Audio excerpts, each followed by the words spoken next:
The night that changed everything. Isabella Martinez stood before her paintings one last time. The gallery lights made her artwork glow like dreams come to life. Tomorrow would be her first major exhibition.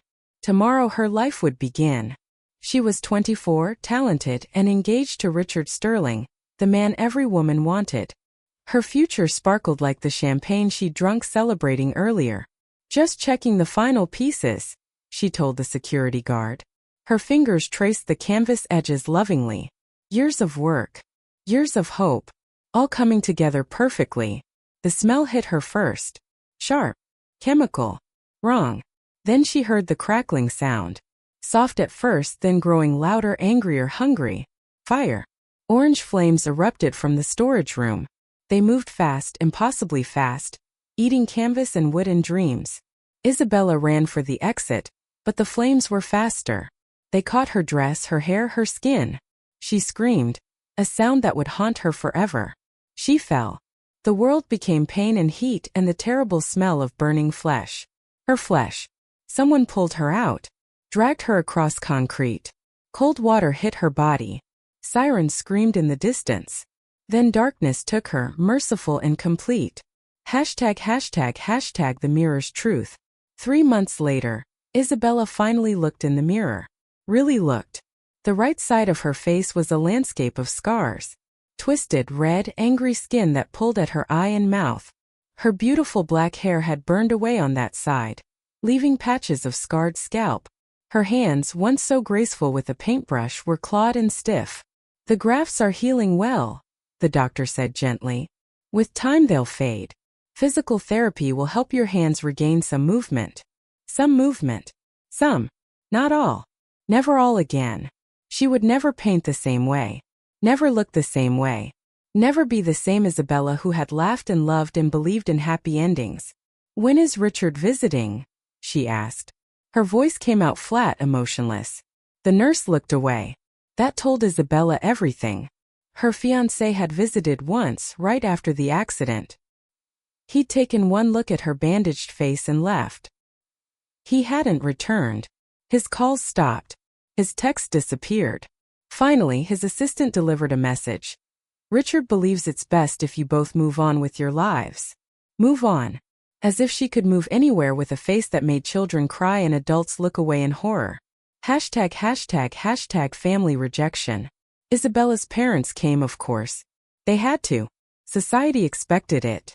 "Oh, darling," her mother said, not quite meeting her eyes. "This is just... It's very difficult." Her father stood by the window, looking out at the city. Looking anywhere but at his daughter. "We've spoken to the best plastic surgeons," he said. "They can do more work. In a year or two maybe you'll look better. Better. Not good. Not beautiful. Just better than the monster she'd become." Her younger sister, Sophia, perfect and unmarried, couldn't hide her relief. "At least it happened before the wedding," she whispered to their mother. "Can you imagine the scandal?" Isabella heard it all. Every whispered conversation. Every pitying look. Every time someone turned away from her ruined face. "We think it's best if you stay out of public view for a while," her father announced finally. "The family reputation." "You understand." She understood. She was an embarrassment. A tragedy. Something to be hidden away like a shameful secret. ###, the letter that changed everything. The letter arrived on a Tuesday morning. Heavy cream paper, expensive. The handwriting was strong and masculine. "Dear Miss Martinez, my name is Alexander Stone. You don't know me, but I know of your situation. My grandmother, Catherine Stone, is dying. Her final wish is to see me married before she passes. She has chosen you as a suitable bride. I understand this seems strange. Let me be direct. I need a wife to fulfill my grandmother's wish. You need an escape from your current circumstances. This can be a mutually beneficial arrangement. I own an estate in the northern mountains. It's private, peaceful, and far from the society that has rejected you. You would want for nothing. Your only obligation would be to appear as my wife until my grandmother passes, which doctors say will be within 6 months. After that, you would be free to stay or leave as you wish, with financial security guaranteed either way. I ask nothing improper. Separate rooms. Separate lives if you prefer. Just the appearance of marriage for an old woman's peace of mind. Think about it. What do you have to lose? Respectfully, Alexander Stone. Isabella read the letter 3 times. Alexander Stone. She knew that name. The cursed businessman they called him. Born under a dark star, people said. Every business partner who betrayed him suffered terrible luck. Every woman who pursued him for his money left with nothing. He was wealthy beyond measure but lived like a hermit in the mountains. No one had seen him in years. Rumors said he was deformed, crazy, dangerous. But what did rumors matter to someone already destroyed? I'll do it, Isabella told her parents that evening. Her mother looked relieved. Her father nodded approvingly. Her sister smiled. They couldn't wait to be rid of her. ### journey to the unknown. The car ride took 6 hours. 6 hours of winding mountain roads, thick forests and increasing isolation. Isabella watched the world disappear behind her, feeling nothing. The estate appeared suddenly, emerging from the trees like something from a fairy tale. It was massive, built of gray stone, with towers and gardens and windows that caught the afternoon light. But it wasn't forbidding. Somehow it looked welcoming. The car stopped. Isabella's heart pounded. This was it. Her new prison. Her escape. Her future, whatever that meant now. The front door opened. A man stepped out. Isabella had prepared herself for a monster. For deformity, for ugliness, for something that matched the rumors. Alexander Stone was none of those things. He was tall, powerfully built, with dark hair touched with gray at the temples. His face was strong, handsome even, with deep-set eyes that looked tired and kind. He wore simple clothes.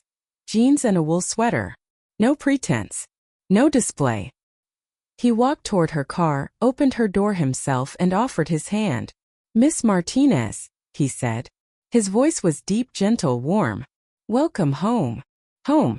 The word made her throat tight. She took his hand with her scarred fingers. He didn't flinch. Didn't look away. Didn't react at all except to hold her hand carefully, respectfully. "Thank you," she whispered. "Come," he said. "Let me show you your rooms. You must be exhausted." ### the unexpected sanctuary. Isabella's rooms took her breath away. Not because they were grand, though they were beautiful, but because someone had thought about her. Really thought. Every wall was covered with empty canvases. Brand new, stretched, waiting. Paints lined the shelves, every color imaginable. Brushes of every size and type. Charcoals, pastels, pencils, everything an artist could dream of. Books filled another wall. Art books, novels, poetry, everything. Large windows overlooked mountains and forests. Natural light poured in, perfect for painting. A comfortable chair sat by the fireplace. Soft blankets. Fresh flowers despite the mountain cold. "I did research," Alexander said from the doorway. His voice was almost shy. "About what artists need. If I got anything wrong, just tell me. We'll fix it." Isabella touched a canvas with trembling fingers. Her scarred, clawed hands that could barely hold a brush anymore. "Why?" The word came out broken. "Why all this?" Alexander was quiet for a moment. Then, "Because you're still an artist, Isabella. The fire took many things from you, but not that. Never that." She turned to look at him. Really look. He met her gaze steadily, no pity in his eyes. Just understanding. Deep, genuine understanding. "My hands," she said. "They don't work the same way anymore." "Then you'll learn a new way," Alexander said simply. "Artists adapt. They find new methods, new techniques. Your vision is still there. That's what matters." Something cracked inside Isabella's chest. Something hard and painful that had been there since the fire. She was crying, she realized. Actually crying for the first time since the accident. Not from pain or fear or grief, but from something else entirely. "Hope." "Thank you," she whispered. Alexander nodded, turned to leave, then paused. "Dinner is at 7 if you're hungry. No pressure. If you need anything at all, just ask. This is your home now, Isabella. For as long as you want it to be." He left, closing the door softly behind him. Isabella stood in her new room, surrounded by art supplies and possibilities, and felt the first tiny spark of her old self stirring. Maybe, just maybe, she could find a way forward. Maybe this stranger with his kind eyes understood what her family never had. She was more than her scars. ####. The first evening. Isabella almost didn't go to dinner. Old habits whispered in her mind. Hide. Stay out of sight. Don't let people see the monster you've become. But something made her go. Maybe curiosity. Maybe hunger. Maybe the tiny spark of hope that refused to die completely. She found the dining room easily. The estate was large but somehow felt warm, lived in, loved. Alexander stood when she entered. Simple good manners, but when was the last time anyone had stood for her? I'm glad you came, he said. Genuine pleasure in his voice. The table was set simply. Good food. Nothing fancy or intimidating. Roasted chicken, fresh vegetables, warm bread that smelled like heaven. I cook myself, Alexander said, almost apologetically. I have staff that come during the day, but evenings I prefer quiet. I hope that's all right. You cook. Isabella couldn't hide her surprise. He smiled, a real smile that reached his eyes. Is that so shocking? Rich men don't usually cook. Rich men miss out on a lot, Alexander said. He pulled out her chair. Please sit. Tell me if anything doesn't suit your taste. They ate in comfortable silence for a while. The food was delicious, simple and honest and good. Why did you agree to this? Isabella asked finally. The marriage, I mean. You could have found anyone. Alexander set down his fork, considered the question carefully. My grandmother raised me after my parents died. She's the only person who ever really loved me without wanting something in return. When she asked for this one thing, how could I refuse? But why me specifically? His eyes met hers, steady and honest. Because you understand what it means to be cast aside, to be judged for things beyond your control, to be treated as less than human because you don't fit society's perfect image. Isabella's breath caught. What do you mean? Alexander stood, walked to the window. In the fading light, his profile looked carved from stone.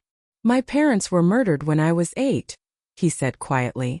Shot by a business rival in front of me. I inherited everything, but the family that should have protected me tried to steal it all.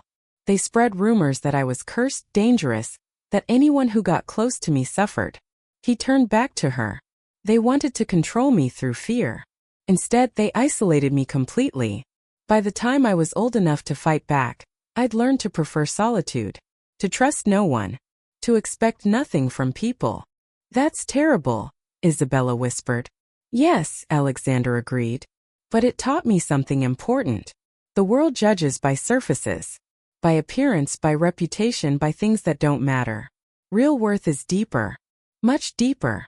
He sat back down, looked at her directly. You were engaged to Richard Sterling. I knew him slightly. He's a shallow, cruel man who loved your beauty and your family connections. The fire took those things, so he left. He never knew who you really were. Isabella felt tears threatening. And who am I really? An artist, Alexander said immediately. A survivor. Someone stronger than the people who rejected you. Someone who deserves better than pity or shame. You don't know me, Isabella said. But her voice shook with something that might have been hope. I know enough, Alexander said gently. And I'd like to know more if you'll allow it. No pressure. No expectations. Just friendship, maybe. Between two people the world tried to break. Isabella looked at this strange, kind man who'd offered her sanctuary, who saw past her scars to something worth knowing. I'd like that, she said softly. Alexander smiled, and Isabella felt that tiny spark of hope grow just a little brighter. Maybe, just maybe, she could build a new life here. Maybe she could find her way back to herself. Maybe this arrangement would give her more than just an escape. Maybe it would give her a future. ####, finding purpose again. The first week passed in a gentle haze. Isabella explored the estate, discovering beauty everywhere. Gardens that bloomed despite the mountain cold. Libraries full of stories. Art studios with northern light that made her fingers itch to create. Alexander was often away during the day, managing his businesses remotely. But every evening he was there, sharing meals, talking about everything and nothing.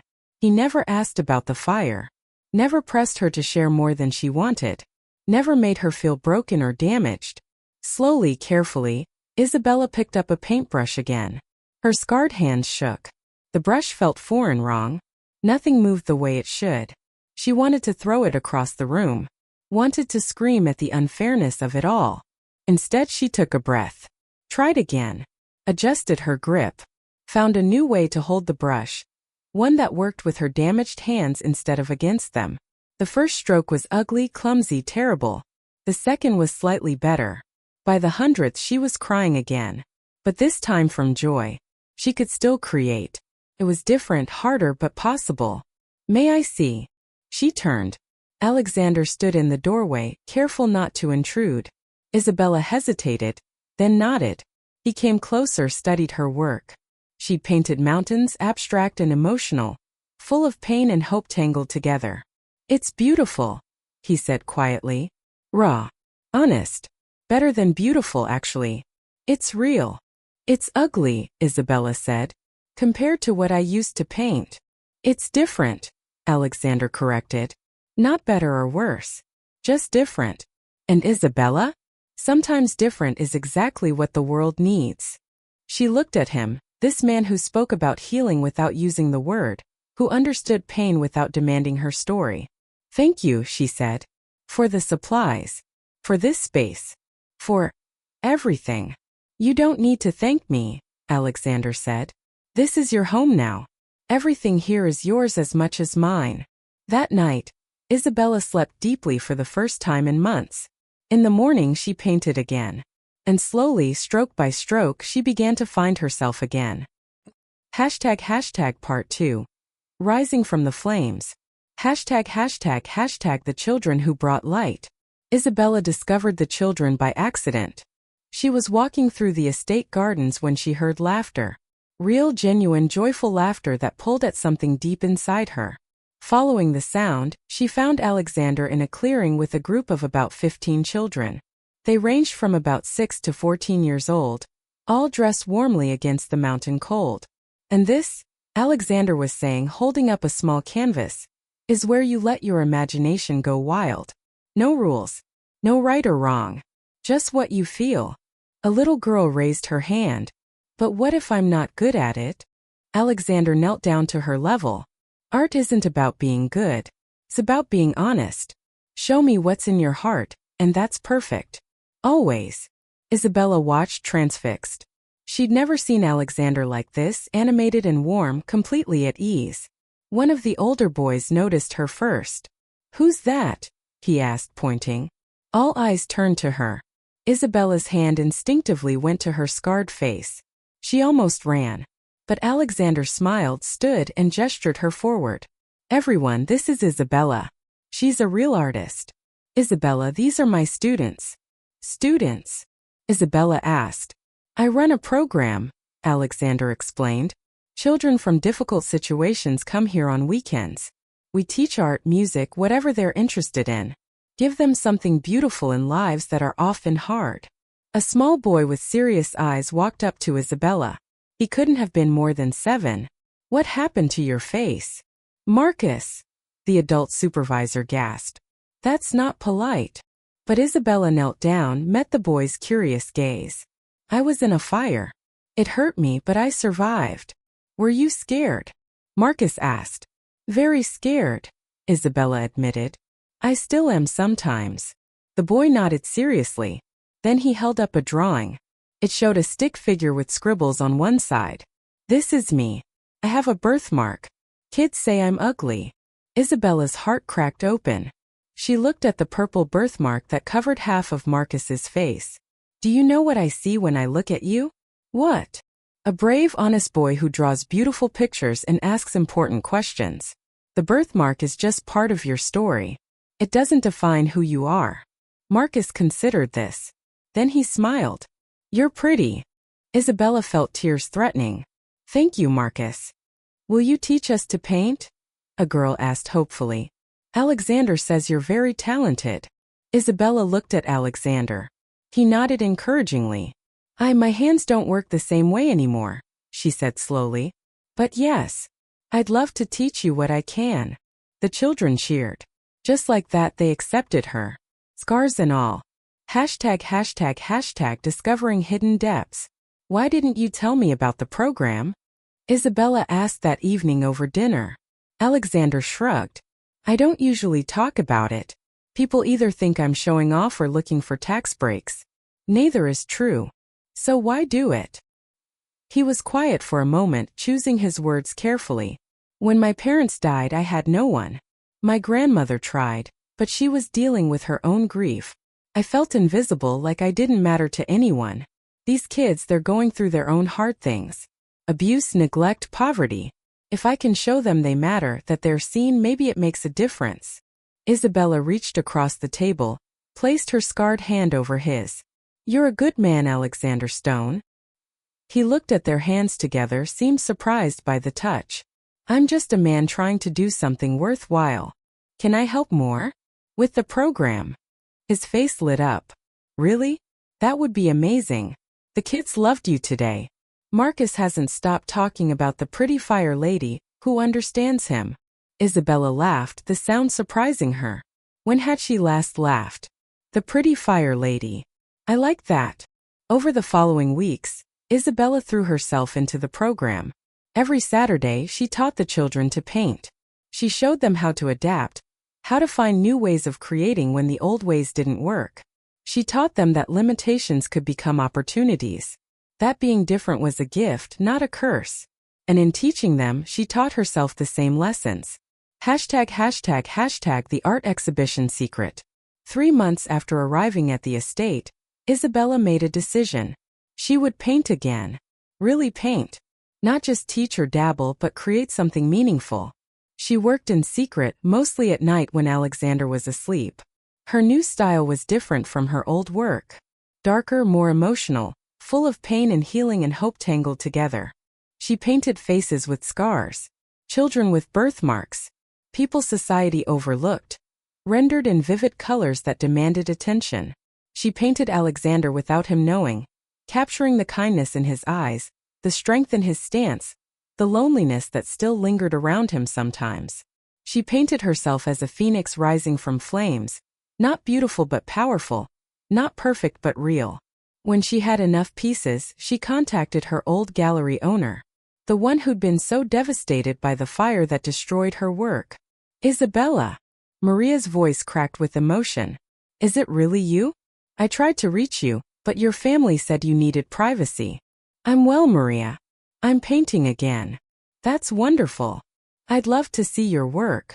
I want to do an exhibition, but I have conditions. She explained what she wanted. Anonymity until the show opened, a charity auction afterward with proceeds going to Alexander's program, and complete control over how her work was displayed. Maria agreed immediately. Your name alone will draw crowds. But Isabella, are you ready for the publicity? People can be cruel. Let them be cruel, Isabella said, steel in her voice. I'm done hiding. #### growing love. Isabella hadn't meant to fall in love. Love wasn't part of the arrangement. But the heart doesn't follow contracts or logic. It started small. The way Alexander always made her favorite tea without asking. How he'd leave fresh flowers in her studio every morning. The proud smile when she showed him the children's artwork. It grew in quiet moments. Reading by the fire together, comfortable in silence. Walking through snow-covered gardens, shoulders touching. Sharing stories about their pasts, their pain, their hopes. One evening, they were teaching the children to make holiday decorations. Marcus insisted Alexander and Isabella stand under the mistletoe the kids had hung. You have to kiss, the children chanted. It's the rule. Alexander looked at Isabella, question in his eyes. She saw her own feelings reflected back. Hope, fear, longing, uncertainty. It's just tradition, he said softly. We don't have to. Isabella kissed him. Just a soft press of lips, gentle and brief. But the world shifted. When they pulled apart, Alexander's eyes were wide with wonder. Isabella. I know, she whispered. I know this wasn't part of the plan, but I love you, Alexander said, the words tumbling out. I've loved you for months now. I know I have no right to ask anything of you, but I love you too, Isabella interrupted. So much it scares me. The children cheered. The adult supervisor smiled. And for the first time in a year, Isabella felt completely genuinely happy. That night they sat by the fire in comfortable silence, holding hands, processing this new development. What about your grandmother? Isabella asked. The arrangement was supposed to end when she passed 2 weeks ago, Alexander said softly. Isabella's breath caught. What? Why didn't you tell me? Because I didn't want you to feel obligated to leave. I wanted you to stay because you wanted to, not because of a contract. He squeezed her hand. You're free to go anytime, Isabella. You always have been. I don't want to leave, Isabella said firmly. This is home. Your home. Alexander pulled her close, buried his face in her hair. Thank God. I don't know what I'd do without you. They sat like that for hours, wrapped in each other's warmth, planning a future they'd never dared to hope for. The exhibition opens. The gallery was packed. Everyone who was anyone in the art world had come to see the mysterious new artist's work. Isabella stood in the back room, dressed in a beautiful gown that Alexander had chosen, her scarred face visible for the world to see. Are you ready? Maria asked. No, Isabella admitted. But I'm doing it anyway. Alexander squeezed her hand. I'm right here. Whatever happens, we face it together. They walked out together. The crowd fell silent, all eyes turning to them. Isabella saw her parents first. Her father's shocked face. Her mother's hand flying to her mouth. Sophia looking pale and frightened. She saw Richard, too, standing with a woman who must be his new fiancé. He looked older, harder, less successful than she remembered. But most of all, she saw the paintings. Her work, displayed beautifully, lit perfectly, commanding attention. Ladies and gentlemen, Maria announced, I present the artist, Isabella Martinez Stone. The crowd erupted in applause. Not polite applause, but genuine appreciation. People moved toward the paintings, studying them intently, whispering excitedly. Extraordinary, someone said. Raw emotion like I've never seen. The use of light and shadow is revolutionary. Who is the man in this portrait? The eyes are incredible. Isabella watched in amazement as critics and collectors discussed her work with respect, admiration, genuine interest. Her father approached first, looking uncomfortable. Isabella, we had no idea you were. That you'd succeeded without you? Isabella finished. Yes. Imagine that. Your work is impressive, her mother said stiffly. Very different from before. Better, Alexander said firmly, arm around Isabella's waist. Much better. Richard pushed forward then, forced smile on his face. Isabella, darling, you look wonderful. I was just telling anyone who'd listen that we were once. You were once engaged to me, Isabella interrupted, voice clear and strong. Until the fire that scarred my face. Then you left without a word, discarded me like trash because I was no longer beautiful enough for you. The crowd around them went silent, watching. Richard's face reddened. That's not fair. I was young, confused. You were cruel, Isabella said simply. You showed me that you valued appearance over character, surface over substance. You did me a favor, actually. She turned to Alexander, love shining in her eyes. Because you leaving led me to a man who sees who I really am. Who loves me for my strength, my talent, my heart. Not for how I look. Alexander kissed her forehead gently, proudly. Wait, Sophia said, pushing forward. You married him? Alexander Stone? But he's rich beyond measure? Isabella smiled. Kind beyond words? The best thing that ever happened to me? Yes. Yes, I did. Her family's faces went white as they realized what they'd thrown away. The exhibition raised $500,000 tonight, Maria announced excitedly. All going to the Stone Foundation for underprivileged children's arts programs. More applause. More congratulations. Isabella stood in the center of it all, scarred and proud, loved and confident, exactly where she was meant to be. ### the after-party truth. After the exhibition, a smaller group gathered for a private celebration. Fellow artists, true friends, The children from Alexander's program all dressed up and excited. Marcus ran to Isabella immediately. "You're famous," he announced. "We're proud of you," another child said. "You showed everyone that scars don't matter." "They matter," Isabella corrected gently. "They tell our stories. They show what we've survived. But they don't define our worth. We do that ourselves." Richard tried one more time, cornering her by the champagne table. "Look, I made a mistake. I was stupid, shallow. But we were good together once. Maybe we could." "No," Isabella said firmly. "You see, Richard, I realized something important. You didn't leave me because of the fire. You left because you never really loved me in the first place. You loved the idea of me, the beautiful artist, the society connection, the perfect trophy." She gestured to Alexander across the room, laughing with the children. "That man loves me, the real me. Scars, nightmares, damaged hands, and all. He sees my strength, my heart, my soul. That's real love. Something you'll never understand." Richard's new fiancée appeared at his elbow, young and beautiful and looking uncertain. "Is this the ex-girlfriend you told me about?" "Yes," Isabella said before Richard could answer. "I'm the one he abandoned when I was burned in a fire. Fair warning, dear. He loves beauty, not people. The moment life gets hard, he runs." The girl looked at Richard with new, calculating eyes. Isabella walked away, feeling lighter, freer, done with the past completely. Her parents tried next, pulling her aside. "We made mistakes," her father said stiffly. "But you're still family. Perhaps we could start over." "Why?" Isabella asked. "Because I'm successful again? Because I married a wealthy man? Where were you when I needed you? When I was hurting and alone and terrified?" "We didn't know how to help," her mother said weakly.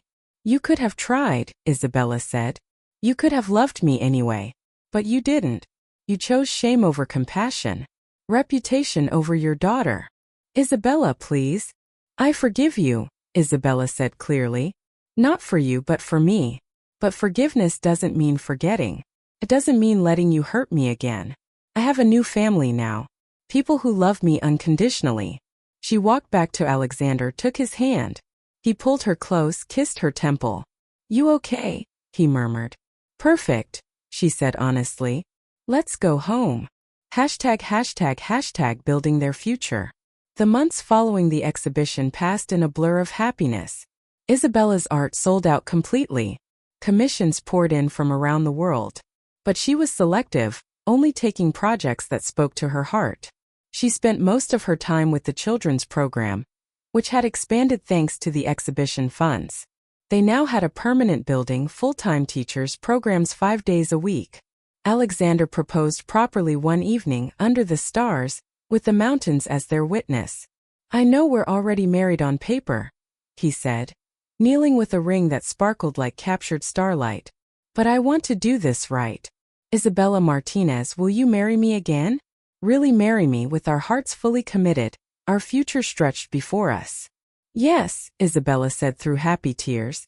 "Yes, 1,000 times yes." They married in the spring, surrounded by the children they'd helped, the friends they'd made, the community they'd built together. No society wedding. No pretense. Just love pure and true. Isabella wore her scars proudly. Alexander stood beside her, eyes shining with love. Marcus served as ring bearer, face serious with responsibility. The other children sang, off-key and beautiful. When they kissed as husband and wife, truly this time, the mountains echoed with cheers. That night, lying in bed together, Isabella traced the lines of Alexander's face. "I never thought I'd be this happy again." "Neither did I," Alexander admitted. "I thought I'd spend my life alone. Then you came and everything changed." "We saved each other," Isabella said. "No," Alexander corrected gently. "We saved ourselves. We just did it together." Isabella smiled, kissed him softly. He was right as usual. The fire hadn't destroyed her. It had forged her into someone stronger, deeper, more real.